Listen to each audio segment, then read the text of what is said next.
সুপ্রিয় দর্শক, আসসালামু আলাইকুম। যে যেখান থেকে আমার ভিডিওটি দেখছেন সবাইকে আমার পুরো রেসিপিটি দেখার জন্য আমন্ত্রণ জানাচ্ছি।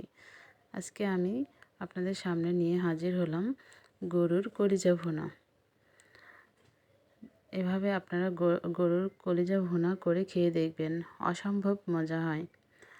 তাই আমি আপনাদের সঙ্গেও সেটা শেয়ার করতে চলে আসলাম।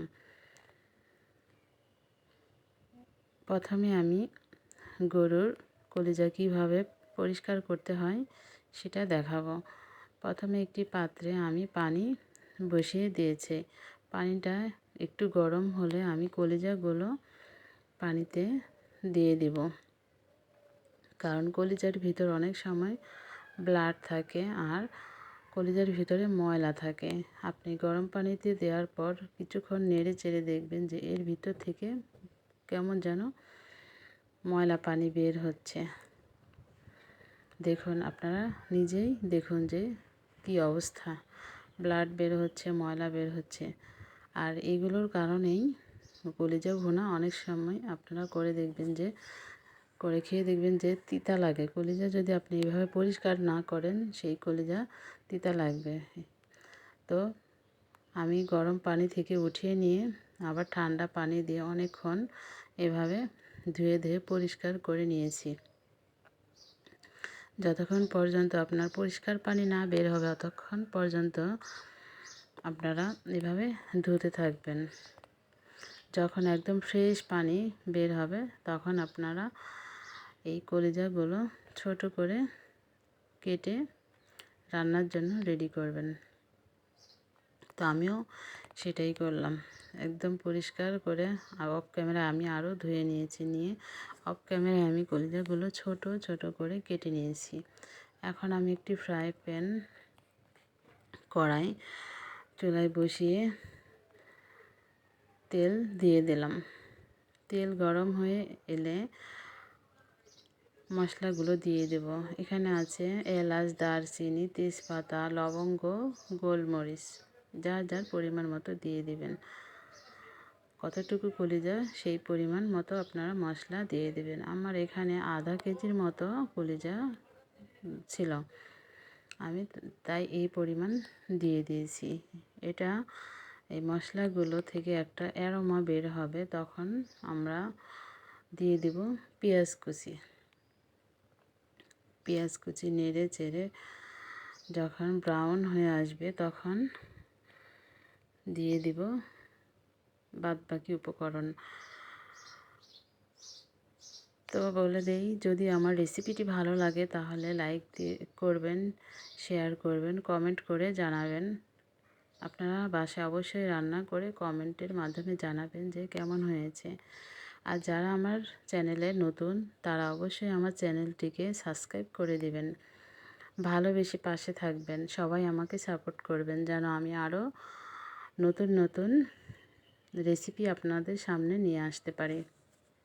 আর একটি সাবস্ক্রাইব আমাদেরকে আরও নতুন নতুন ভিডিও বানাতে উৎসাহ জাগায়।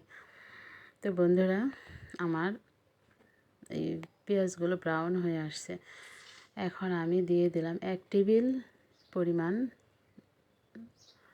রসুন বাটা, 1 টেবিল পরিমাণ আদা বাটা,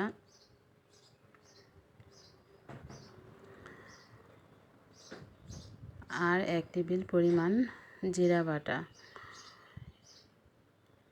এগুলো আমি আগে একটু কষিয়ে নেব, যেন আদা রসুনের কাঁচা একটা গন্ধ থাকে, এটা যেন চলে যায়। এটা কষানো হয়ে গেলে নেড়ে চেড়ে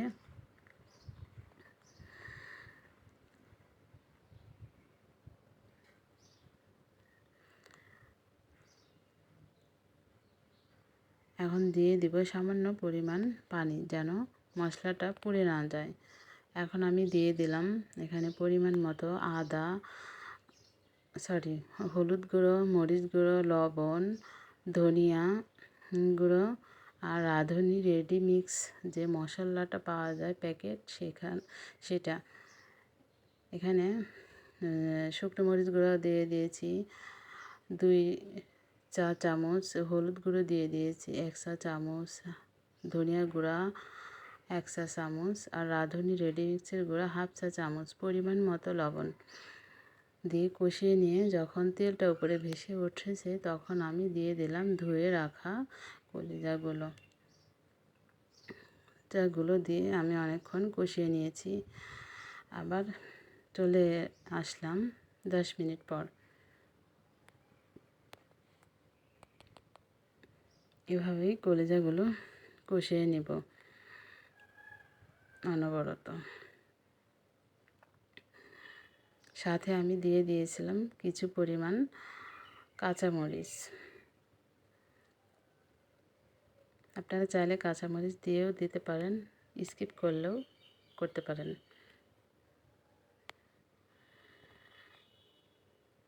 দেখুন বন্ধুরা, কলিজাগুলো একদম তেল উপরে ভেসে উঠেছে, মানে আমার কলিজাগুলো কষানো হয়ে গেছে। এখন আমি দিয়ে দিলাম পরিমাণ মতো গরম পানি, কারণ এটা আমি বেশি ঝোল রাখবো না, একদম মাখা মাখা টাইপের করব। এজন্য আমি পানিটা পরিমাণ মতো দিয়েছি। আর আপনারা যদি কেউ একটু বেশি ঝোল রাখতে চান তাহলে পানির পরিমাণটা আরও বাড়িয়ে দিতে পারেন। দিয়ে আমি ঢেকে দিলাম। আমি ফিরে আসলাম 15 মিনিট পর।